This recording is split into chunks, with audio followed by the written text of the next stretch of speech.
Yeah, han blir kjent som en hacker. Egentlig han er bad og kun en fucking slacker. Han er warlack, aimbot og cheat. Kunne egentlig vært en ubelit. Cheaten er oppbrukt. Skaffer den på hack.no. But trenger ikke tax og aim. For furen sikkert dritt er fuckings lame.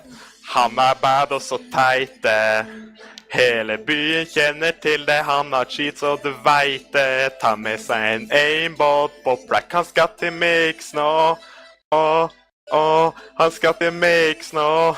For Sergius er en wallhacker. Han er en wallhacker. En wallhacker. For Sergius er en wallhacker. Han er en wallhacker. Han skal til mix nå.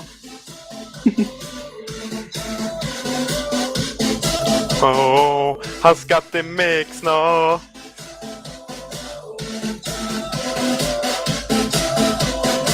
Han skal til mix nå. Ja.